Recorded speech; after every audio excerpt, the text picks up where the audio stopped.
जद सतोगुणी माली घर बैठा, सद्भावा दे पावा हार। चुन चुन सुंदर बीजा खाई, खेती करा आ।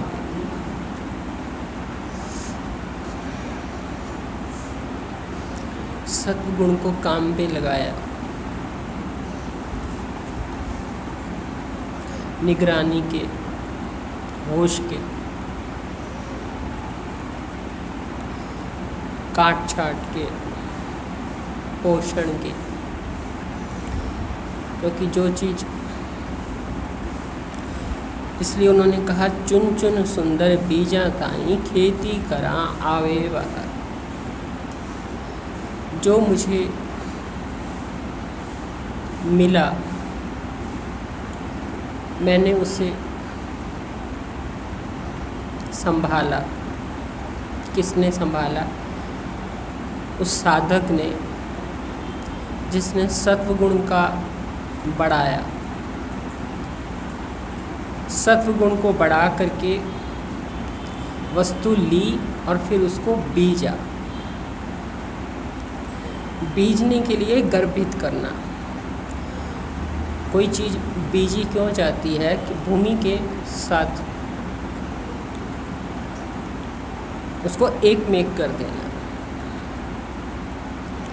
और वो थोड़ी देर के लिए भूमि के साथ चुप करके बैठ जाए, उसमें कोई हरकत नहीं होती। आपको लगेगा कुछ हो ही नहीं रहा, लेकिन वो उसकी चुप्पी धीरे धीरे एक हरकत लाएगी, उसमें अंकुर पैदा करेगी, उसमें पौधा लगाएगी, छोटा सा पौधा पैदा होगा। पौधा क्या होगा? एक उम्मीद होगी, एक उम्मीद होगी।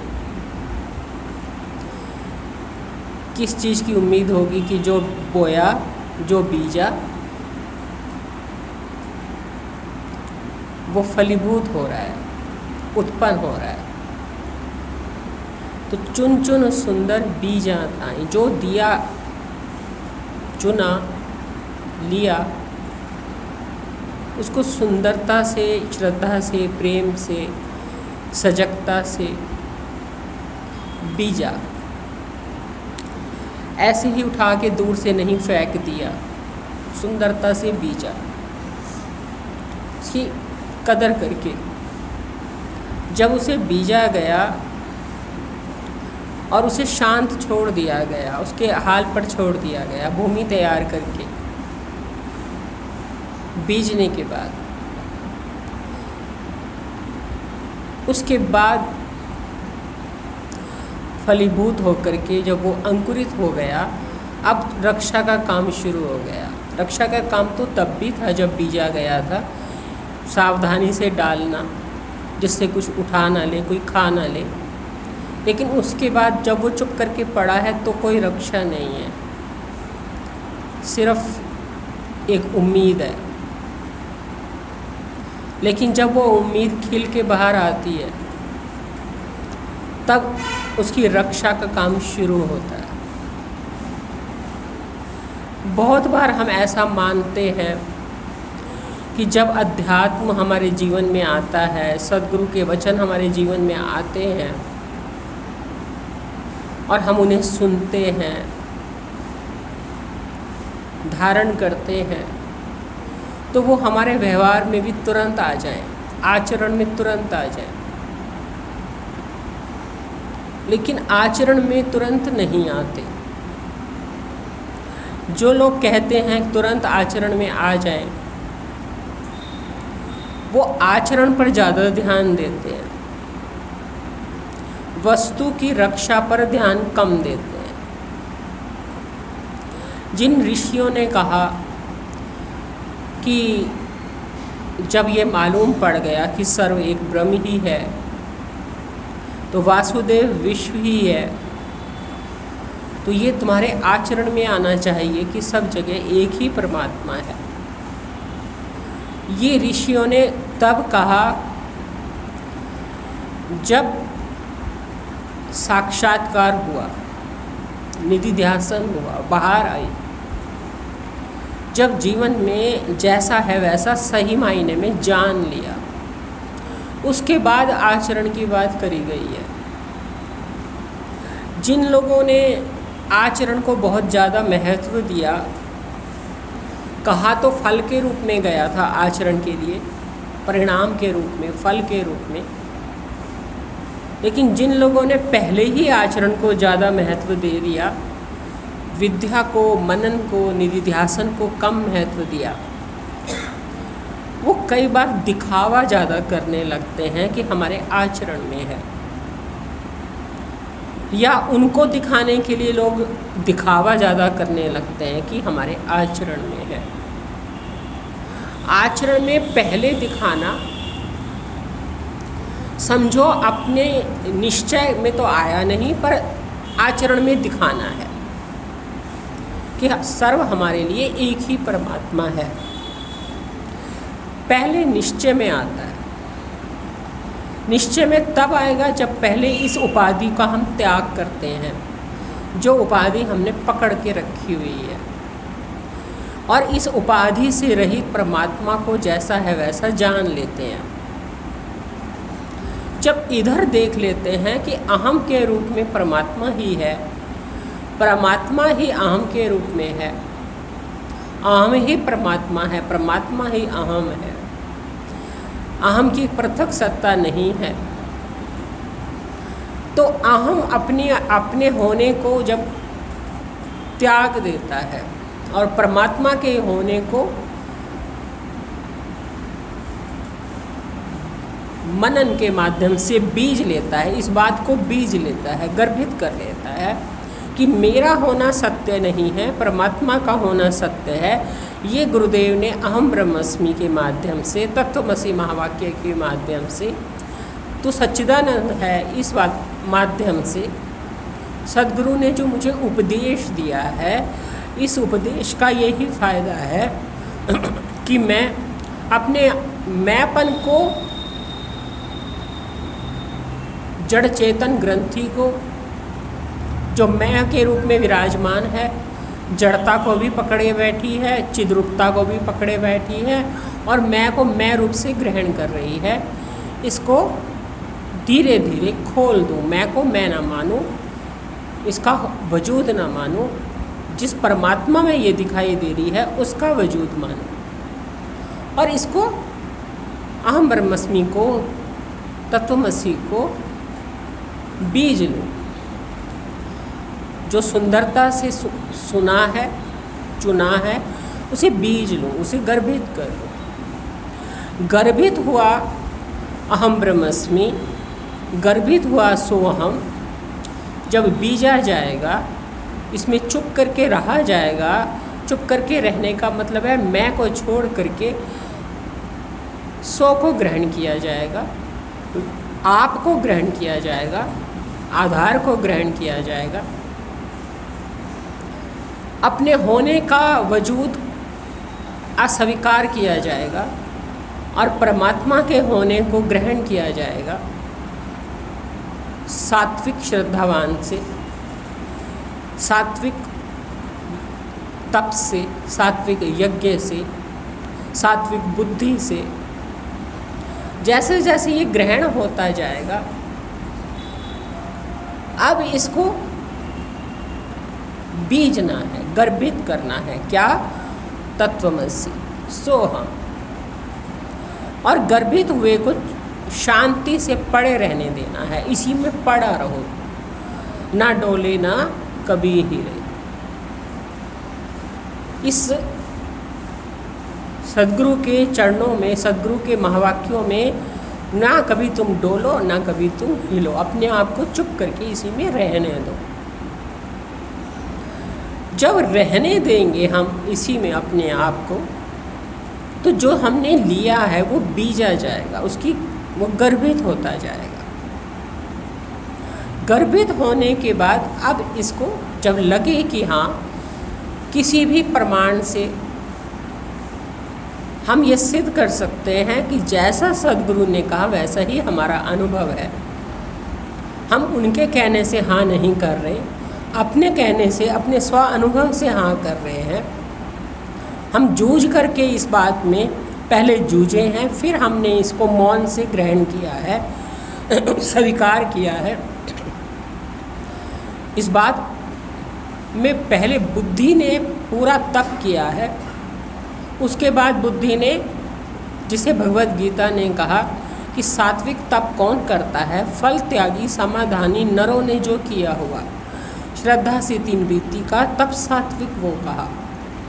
सात्विक तप वही लोग करते हैं जिनका उन्होंने फल त्यागी समाधानी, जिनका समाधान हो गया बुद्धि का, और जिन्होंने पहले निष्काम कर्म करके फल को त्याग दिया, यानी रजोगुण त्याग दिया। रजोगुण त्याग करके समाधान कर लिया जिन्होंने, फल त्यागी समाधानी नरों ने जो किया हुआ, श्रद्धा से 3 वृत्ति का तप सात्विक वो कहा। तो 3 प्रकार के सात्विक तप कैसे करते हैं? देह का तप, मन का तप, वाचा का तप। देह का तप है संत पुरुषों की सेवा, शरीर को संयम में रखना। वाणी का तप है स्वाध्याय, सच बोलना, लाभ का बोलना, प्रिय बोलना। और मन का तप है प्रसन्न मन, सौजन्य, शांति वृत्ति चले नहीं। अंतःकरण की शुद्धि मन का तप है कहा। तो ये जो अपने मन को प्रसन्न रखने के लिए सौजन्यता, शांति वृत्ति चले नहीं, अंतःकरण की शुद्धि, ये 3 प्रकार के तप कौन कर पाते हैं? जो समाधानी हैं, जिनका समाधान हो गया, जैसा बताया वैसा युक्ति पूर्वक जिन्होंने समझ करके ग्रहण कर लिया, उनको 3 प्रकार का तप करना ये उसकी खेती है। क्योंकि समाधान होने के बाद, यानी वस्तु गर्भित हो जाने के बाद, समाधान से वस्तु गर्भित होती है। और जब गर्भित हो जाती है कि जीव भाव का कैसे त्याग होता है, जीव क्या है, आत्मा क्या है, आत्मा की ब्रह्म से एकता कैसे है, ब्रह्म ही आत्मा कैसे है, ये सब जब गर्भित हो जाएगा समाधानी नरों के द्वारा, तो तप के द्वारा इसकी रक्षा होती है। तप का मतलब है खेती। किसान धूप में काम करता है, करना पड़ेगा, क्योंकि जिस पौधों को उसने धूप में लगाया है वो पौधे धूप में ही पनपते हैं, वर्षा में सींचे जाते हैं। तो किसान को वर्षा में भी काम करना होगा, धूप में भी काम करना होगा, ठंड में भी काम करना होगा, प्रतिकूलता में करना होगा। पौधों को छाया में नहीं लगाएगा इसलिए कि मुझे छाया में काम करना पड़े। साधक भी तप करेगा, करना पड़ेगा और करना चाहिए, क्योंकि बिना तप के खेती नहीं होती, बिना तप के वस्तु की रक्षा नहीं होती। और तप सात्विक श्रद्धावान के 3 प्रकार के हैं, शरीर का तप, वाचा का तप, मन का तप। यदि तीनों प्रकार के तप करेगा तो जो वस्तु मिली है उसकी रक्षा होगी, तप से ही रक्षा होगी। ये तप ही है सूर्य नारायण भगवान का, जिसकी वजह से वो समय पर आते हैं, समय पर अस्त होते हैं। ये तप क्यों करते हैं? सूर्य तप करता है, वायु तप करती है, अग्नि तप करती है, सब देवता तप करते हैं।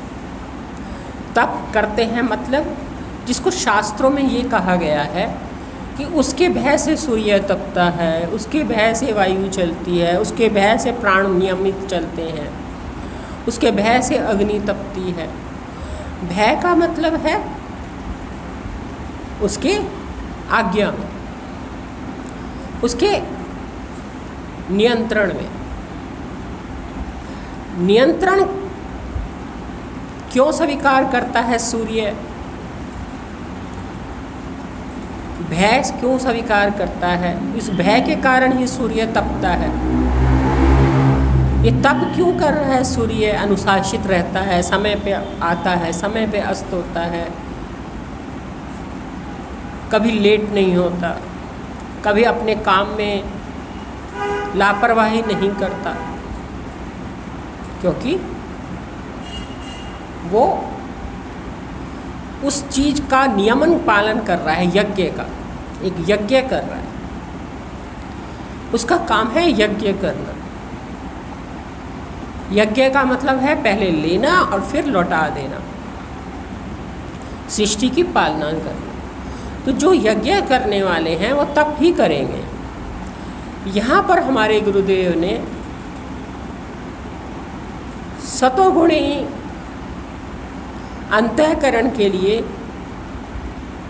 वस्तु लेने के बाद, उसको सुंदरता से लेने के बाद, सुंदरता से बीजने के बाद खेती की बात करी है।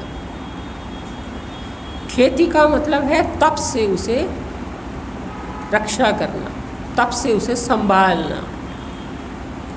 तप ही संभालेगा वस्तु, बिना तप के वस्तु नहीं संभलेगी।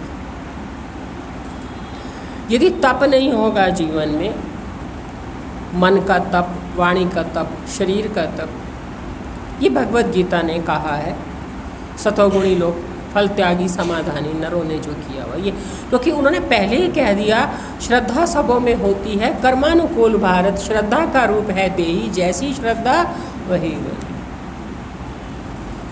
श्रद्धा वही होगी जैसे हमारे कर्म होंगे, और जैसी हमारी श्रद्धा होगी वैसे ही देही हो जाएगा, देही वैसा ही दिखाई देगा जैसी श्रद्धा हो, जैसी श्रद्धा वही बनी, क्योंकि श्रद्धा का रूप है देही।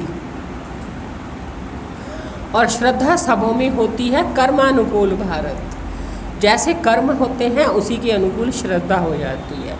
तो तप, यज्ञ, ये ऐसे कर्म हैं जिनसे सात्विक श्रद्धा पनपती है, खेती होती है, मिली हुई वस्तु की रक्षा होती है, यज्ञ से, बांटने से, तप से, दान से। अब यहाँ पर इस खेती को इतनी गहराई से हमें समझना होगा कि यदि हमारे जीवन में हम समझ के चलें कि यदि हमारे जीवन में तप नहीं होगा तो हम मिली हुई वस्तु की रक्षा नहीं कर पाएंगे, और जब रक्षा नहीं होगी तो मिली हुई वस्तु, अंकुरित हुआ एक उम्मीद, जो अंकुर बन के उम्मीद आई थी, जो आपके अंतःकरण में अहम ब्रह्मस्मि सुनने के बाद देह अभिमान थोड़ा थोड़ा गलने लगा था, थोड़ा थोड़ा चिंताएं कम होने लगी थी, मोह कम होने लगा था, वासनाएं कम होने लगी थी, अहंकार कम होने लगा था, पर आपने उसकी एक उम्मीद जागी थी कि अब आप अंतःकरण को धीरे धीरे जीत लोगे, अंतःकरण को उपाधि देख लोगे, जीव भाव को पृथक देख लोगे, जीव भाव से अपने आप को मुक्त कर लोगे, अपने आप को मुक्त अनुभव कर लोगे, अपने आप को स्वप्रकाश के रूप में देख लोगे। जितना भी आपने गर्भित किया, जब ये एक उम्मीद जागने लगती है तो उस उम्मीद को तप से रक्षा करनी चाहिए। जो लोग तप से बचते हैं, तप से बचते हैं, जैसे हम इस संवत को रोज पढ़ते हैं, क्यों रोज पढ़ते हैं? ऐसे ही क्यों नहीं शुरू कर देते? ये भी एक प्रकार का तप है। कई अंतःकरणों को इस तप में भी थोड़ी कठिनाई लगती होगी कि अब रोज पहले ये पढ़ी जाएगी, औखा लगता होगा, आलस आता होगा। क्यों लगता होगा? तप है, रोज पढ़ो, रोज फिर से पढ़ो। तो ये छोटी छोटी चीज़ में भोगी अंतःकरण को औखा लगता है, कठिनाई लगती है। जी चुराता है, लेकिन तपवान हर चीज में पुरुषार्थ के लिए सहर्ष तैयार होता है। इस चीज से जो हमारे अंतःकरण में जो बोया गया है, उपाधि से रहित मैं हूँ, ऐसा ज्ञान बोया गया है, तो जितना जितना तप के माध्यम से इस उपाधि का हम त्याग करने में सफल होते हैं, उतना उतना ये बोया जाता है। उसके बाद कहीं जा कर के ये आचरण में दिखता है। आचरण में दिखाने की जल्दबाजी करना देह अभिमान को कभी कभी और बढ़ा देता है या हमें दिखावेबाज बना देता है। इसलिए आचरण की बात जल्दी नहीं करनी चाहिए। अंतःकरण को टटोलना चाहिए, विद्या की रक्षा को टटोलना चाहिए। विद्या कितनी भीतर जा रही है और किस रूप में जा रही है, किस रूप में जा रही है, सबसे बड़ी बात है किस रूप में जा रही है। हमने विद्या जिस रूप में ली है, क्या हम उसी रूप में ग्रहण कर रहे हैं या हम उसमें कुछ अपना मिला लेते हैं? कुछ छूट जाता है, कुछ अपना मिला लेते हैं। जब हम कुछ छोड़ करके कुछ अपना मिलाते हैं तो विद्या का जो उद्देश्य है वो सही नहीं पनपता। इसलिए ये विद्या बहुत ही श्रद्धा से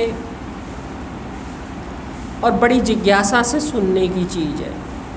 तो यहाँ पर खेती करा आवे बाहर,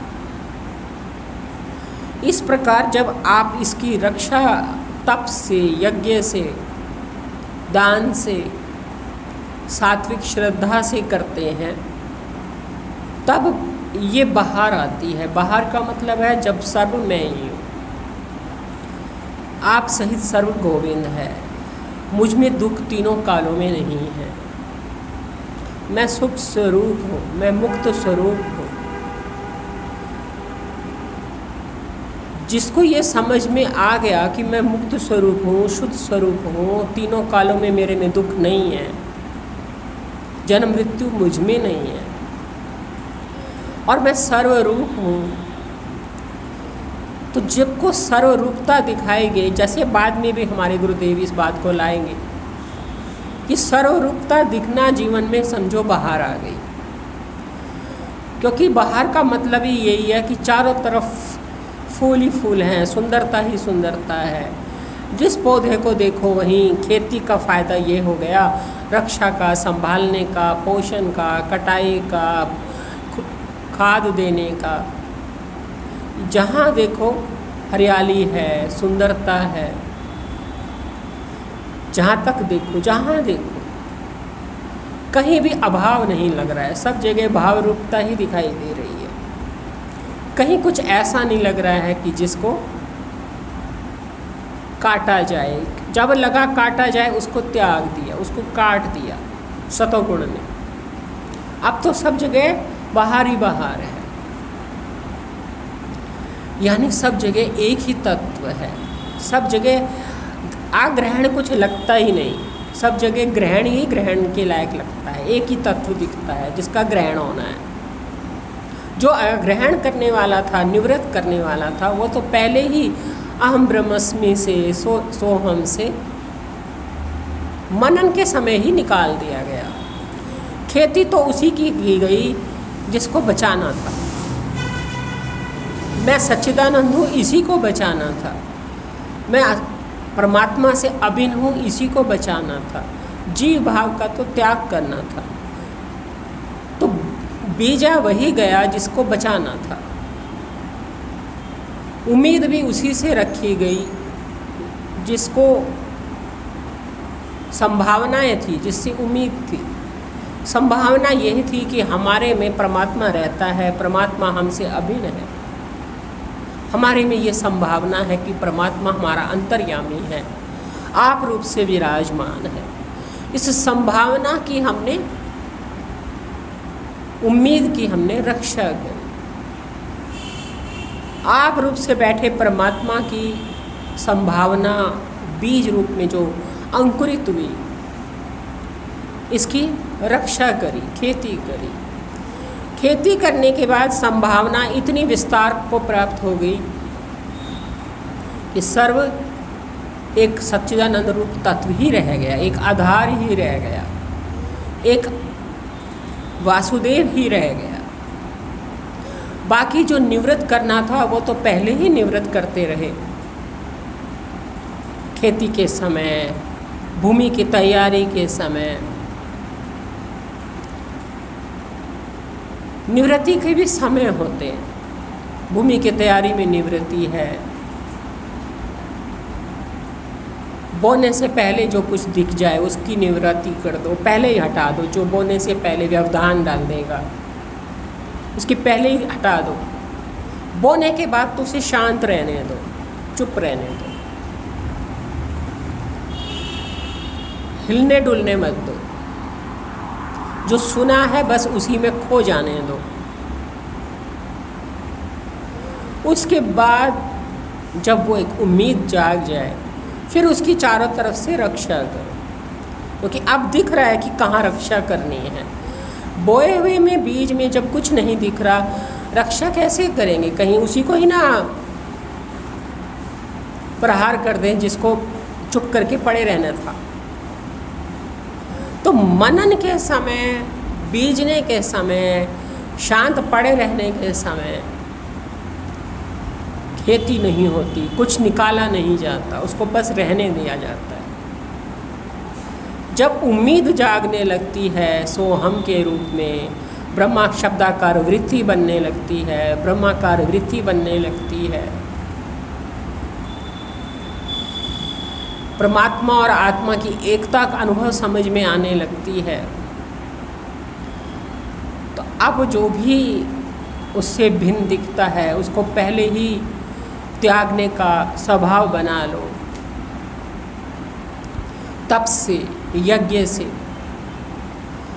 और ये त्यागने का स्वभाव और देने का स्वभाव, जो मिला है उसकी रक्षा के लिए उसको देने का स्वभाव, ब्रह्माकार वृत्ति के सतत प्रवाह, जिसका निधिध्यासन का मतलब ही यही है, ब्रह्माकार वृत्ति का सतत प्रवाह। उसका परिणाम ये होगा कि आपको चारों तरफ वही दिखेगा, एक अस्थि भांति प्रिय ही दिखेगा, नाम रूप की पृथक सत्ता नहीं दिखेगी। इसलिए खेती करा आवे बाहर। खेती का काम, भूमि की तैयारी का काम, ये दो काम ही कठिन है।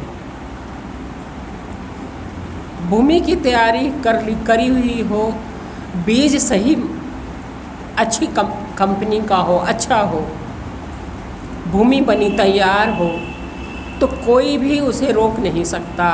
उसमें से उम्मीद, संभावना जगाने में कोई रोक नहीं सकता।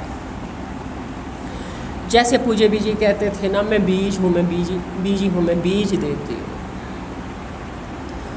तो वो कई बार ये भी कहते कि जो मैं बीज तुम्हें देती हूँ, ये बीज की यदि तुम रक्षा करोगे, अंतःकरण तुम्हारा ऐसा होगा उपजाऊ, भूमि सही होगी, तो उसमें से संभावना जरूर होगी। संभावना इस रूप में होगी कि मैं को आप रूप से जानने की, क्योंकि ये बीज मैं को आप रूप से जन्माने की एक संभावना पैदा करता है। लेकिन यदि आपकी भूमि ही तैयार नहीं है तो आप मैं को आप रूप से, सद रूप से, चिद रूप से, अन्वय रूप से, आधार रूप से नहीं पहचान पाओगे। इसका मतलब है आपकी भूमि तैयार नहीं थी। नहीं तो बीज तो आपको बहुत अच्छी कंपनी का दिया गया था, पर उस बीज में आपने कुछ अपनी मान्यताएं मिला ली, कुछ अपनी वासनाएं मिला ली, उसकी प्योरिटी पर विश्वास नहीं किया। तो इस बीज को सुंदरता से बीजना और उसके बाद उसकी खेती करना यानी उसको तप से, श्रद्धा से सींचना, रक्षा करना,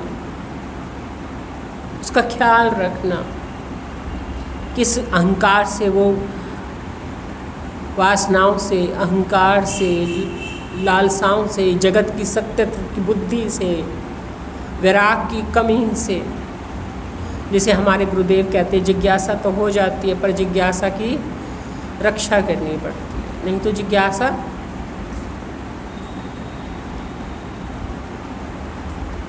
छिप जाती है, मर जाती है। वैराग तो हो जाता है पर वैराग की रक्षा करनी पड़ती है, रक्षा नहीं करते तो वो मर जाता है वासनाओं से, राग से। रक्षा कैसे करें? उसको उसके हिसाब का माहौल देना पड़ेगा, बार बार उसकी पुनरावृत्ति करनी पड़ेगी, उस चीज़ का ध्यान रखना पड़ेगा जिससे कि उसकी रक्षा हो। अब इसी बात को आगे हमारे गुरुदेव किस रूप में कह रहे हैं कि श्रवण कराम फिर मनन करा, निधि ध्यासन होवे होवे साक्षात।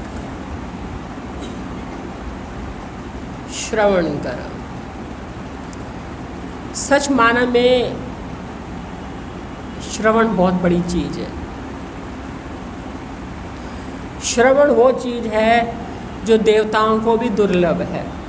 सही श्रवण, सुनने को तो बहुत कथाएं होती हैं, टीवी खोलो भर भर के सत्संग हैं, भर भर के पुस्तकें लिखी गई हैं, पर श्रवण किसे कहते हैं? श्रवण का मतलब है शास्त्र जिसे प्रमाणित करे,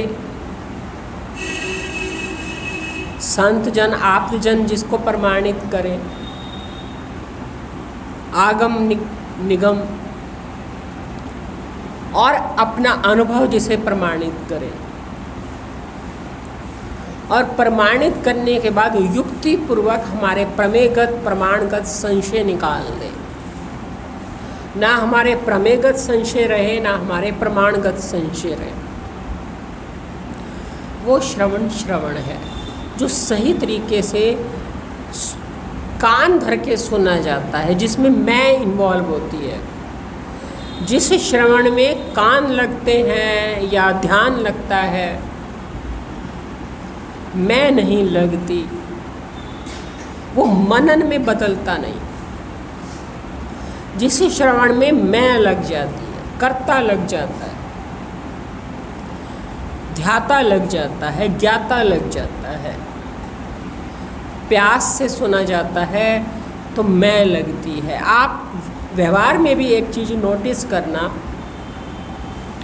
कौन सी चीज़ आपका माइंड रिवाइज करता है, कौन सी चीज़ आपका दिमाग बार बार याद करता है। आप नहीं चाहते फिर भी उसको याद आती है, और कौन सी चीज़ दिमाग एकदम छोड़ देता है, ज़्यादा उसकी याद नहीं कर पाता, भूल जाता है। जो चीज़ मैं के साथ लग जाती है, जिसको कर्ता पकड़ लेता है, भोक्ता पकड़ लेता है, ज्ञाता पकड़ लेता है। आप ज्ञातापन से पकड़ो कि कर्तापन से पकड़ो कि भोक्तापन से पकड़ो, आपने जिसको, मैंने जिस चीज़ को पकड़ लिया, जैसे किसी को देह की प्रतिष्ठा बहुत प्रिय है और उसको कुछ शब्द कह दिया, अब उसकी मैंने पकड़ लिया, अब उसकी मैं उस शब्द को छोड़ेगी ही नहीं, बोलेगी मेरे को ऐसे कहा, मेरे को ऐसे कहा, मेरे को ऐसे। अब उसका मैं को उठते बैठते बस यही वही ध्यान आएगा, क्योंकि उसके लिए मान इतनी बड़ी चीज़ थी, और मान के विपरीत अपमान होने पर अब उसकी मैं अपमान को पकड़ ले। जो चीज़ अति रागवान, अति जिस चीज़ में राग होता है, उसके विपरीत वस्तु को मैं पकड़ेगी, क्योंकि कर्ता ने मान को बहुत कस के पकड़ा हुआ है, इसलिए वो अपमान को भी उतने ही कस के पकड़ेगा। जिस कर्ता ने मान को कस के नहीं पकड़ा उतना, उसका वो अपमान को भी उतना ही ढीला छोड़ देगा, क्योंकि मान को ही ढीला छोड़ा हुआ है। ऐसी ही जो कर्ता स्वाद को बहुत भोगता है या किसी भी चीज़ को ज़्यादा भोग वृत्ति से रखता है,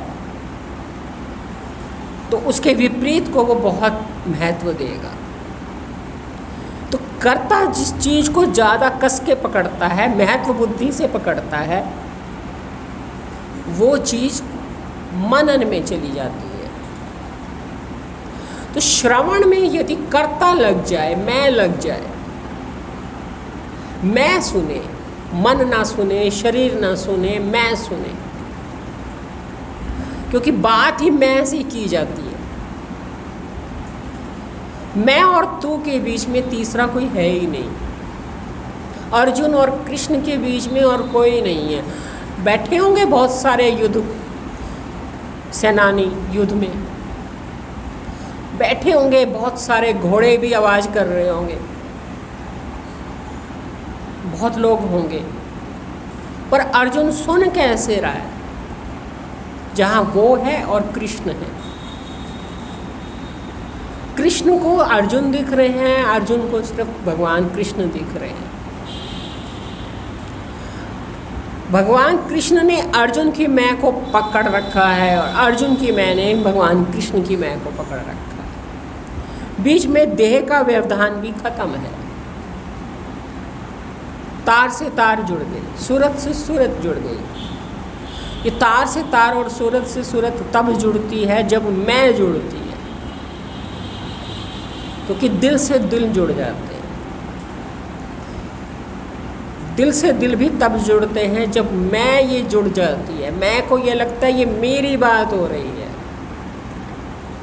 इस समय जो कुछ बताया जा रहा है मैं के बारे में बात हो रही है। मैं के बारे में श्रवण करने बैठ रहा हूँ। यह के बारे में तो मैं घर में भी बहुत कुछ सुनते हैं। यहाँ से उठ कर के भी यह के बारे में, वह के बारे में, तू के बारे में सुनोगे। मैं के बारे में सुनने का मौका बहुत कम होता है। और सबसे मुख्य वस्तु मैं है। यह, वह, तू इतने मुख्य नहीं है आपके जीवन में। यदि पहले तो हमारा ये माइंडसेट बनना चाहिए कि हमारे जीवन में यह, वह, तू, दृश्य, संसार, संसार के भोग, इसके दुख सुख, इसकी परिस्थितियाँ, सबसे महत्वपूर्ण है मैं। पूज्य बीजी महाराज ने यही मैं को इतना मुख्य करा, तभी इतनी उनके जीवन की यात्रा इतनी बढ़िया रही। क्योंकि वो कहते थे सही मायने में स्वार्थी बनो। अपने मैं के बारे में भी सोचो। सबके बारे में सोचते हो, अपने बारे में नहीं सोचते हो। सबके बारे में तुझे पता है, अपने बारे में कुछ नहीं पता।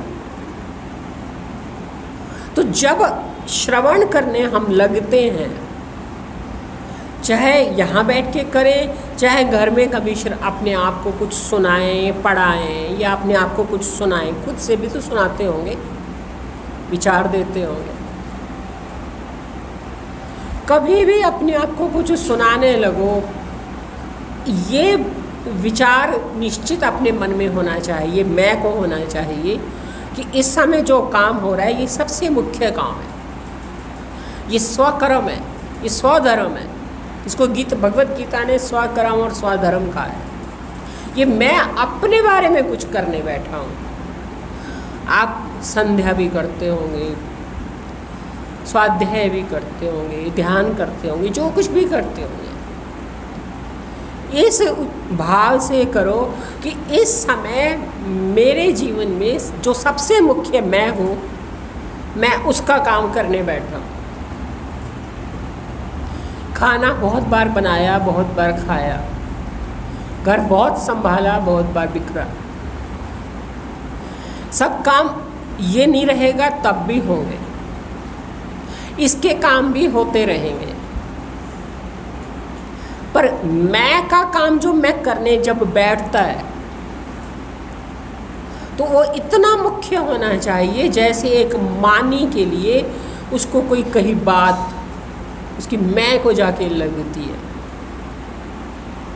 इसलिए लीलाशाह बापू जी कहते थे, ब्रह्म विद्या ऐसे सुनो जैसे अपनी निंदा सुनते हो।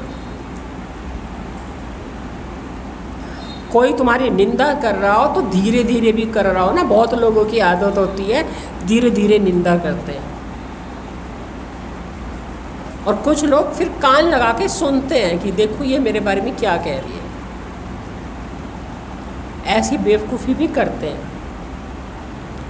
करने वाला कर रहा है वो बेवकूफ़, तुम उससे महा बेवकूफ़ कि तुम कान लगा के सुन रहे हो। अरे करने दो ना, हम अपना अंतःकरण क्यों खराब करें। पर होता है व्यवहार में। तो जैसे मैं अपने बारे में कुछ सुनने लगे तो कैसे कान धर के सुनती है, चाहे वो प्रशंसा हो चाहे वो निंदा हो। प्रशंसा भी कई लोगों को इतनी प्यारी लगती है कि वो बोल नहीं पाते। ऐसे ही इस मैं के बारे में जब हम सुनने लगे तो इसको कहते हैं श्रवण। और ये मैं के बारे में यदि हमने सुना है तो ये सीधी सी बात है कि घर जाके भी ये हमारा पीछा नहीं छोड़ेगी,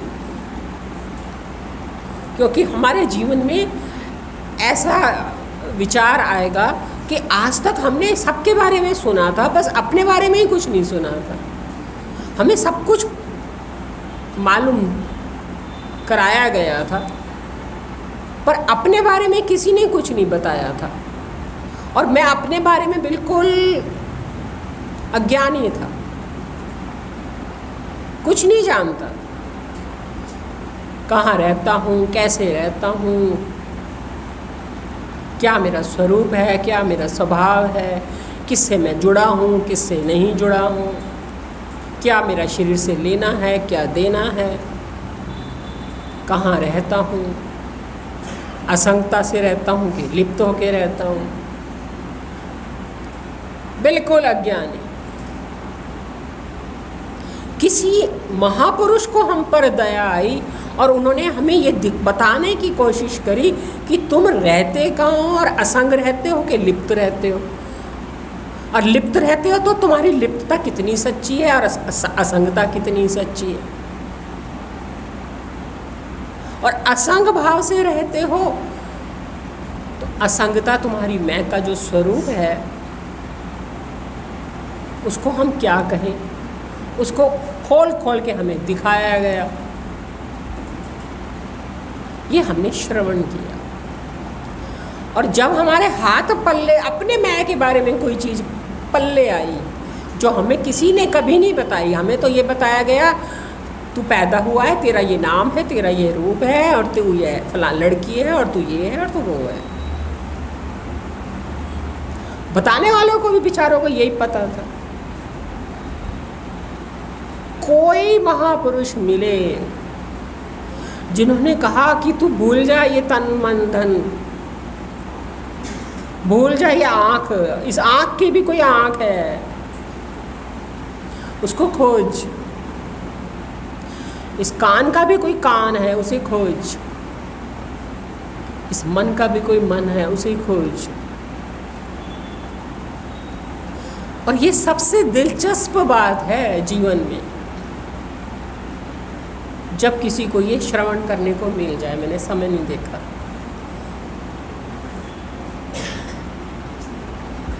सुनने को मिल जाए, और यदि सही तरीके से सुना जाए तो मनन होता है। इसलिए पहले तो सुनना सबको नहीं आता।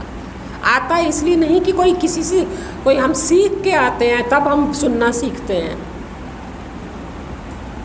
पात्रता होती है, श्रद्धा होती है, जो सीखना, एक आए ही सीखने आया, तो जो सीखने आया है वो यही सीखने आया कि मैं कौन हूँ। इसलिए जिन जिन ने इस हिसाब से सुनने आए, सीखने आए कि मैं कौन हूँ, उन्होंने मैं के बारे में ही सुना, इसलिए उनका मनन हुआ, क्योंकि उन्होंने सुना ही मैं के बारे में। वो आए ही मैं के बारे में पूछने थे, आत्मा के बारे में नहीं पूछने आए थे। आत्मा के बारे में कोई नहीं पूछने आया था, सब मैं के बारे में पूछने आए थे। नचिकेता ने मैं के बारे में पूछा, जो भी संत हुए हैं सब मैं के बारे में पूछने आए। केन उपनिषद तो सारा है ही इसलिए कि कौन है, मैं कौन हूँ। तो जो मैं के बारे में पूछने आए, बताने वालों ने मैं के बारे में बताया। अर्जुन को भगवद गीता में भगवान ने मैं के बारे में सब कुछ बताया। मैं की बात बड़ी महत्वपूर्ण है, क्योंकि शरीर में सबसे महत्वपूर्ण चीज मैं है। अज्ञान में भी सब कुछ मैं के लिए तो करते हैं, ज्ञान में दूसरे तरीके से मैं के लिए करते हैं, अज्ञान में दूसरे तरीके से करते हैं। थोड़ा समय ज़्यादा हो गया, कोई बात नहीं, 2 दिन की गलती 2 दिन नहीं मिला तो 10 मिनट फालतू लेने का हक है। सोचो कि हम मैं के बारे में सुनने आए। जिस दिन हमारी सोच ये बन जाती है, स्वाभाविक, बनाने ही नहीं, बनानी पड़े तो बनाने में भी कोई दिक्कत नहीं है, कि तू अपनी मैं के बारे में बात करने जा रहा है, मैं को बारे में सुनने जा रहा है, और जो तू सुन के आया वो सब मैं के बारे में सुन के आया है। अब घर जाके उसी मैं के बारे में मनन करो। मैं के बारे में कोई सुनाने वाले जल्दी नहीं मिलते, यह के बारे में बहुत मिलते हैं। तुम्हारी बुद्धि के बारे में, तुम्हारे मन के बारे में, तुम्हारे व्यवहार के बारे में, तुम्हारी क्रियाओं के बारे में, तुम्हारे भावों के बारे में सब बात करेंगे। तुम्हारे वालों के बारे में, मेरे बारे में सब बात करेंगे, मैं की कोई बात नहीं करेंगे। तुम्हारा जो कुछ है प्रपंच में, जो बदल जाएगा, जो छूट जाएगा, उसकी सब बात करेंगे, तुम भी करोगे। तुम अपने से, जैसे पूजे बीजे के, आओ अपनी बात करें, आओ अपने से अपनी बात करें। तो कितनी करते हैं, कितने लोग करते होंगे? चेहरे बोलते हैं आपके कि कितने करते होंगे। आपकी चेहरा बोलता है, चेहरा बता देता है कि आप अपने बारे में अपने से कितनी बात करते होंगे। क्योंकि जो इसकी बात ज़्यादा करता होगा उसके चेहरे पे चंचलता, वासना साफ दिखाई देगी। जो अपने में अपनी बात करता होगा उसके चेहरे पे प्रसन्न मन, सौजन्य, शांति वृत्ति चलेगी। यह होगा।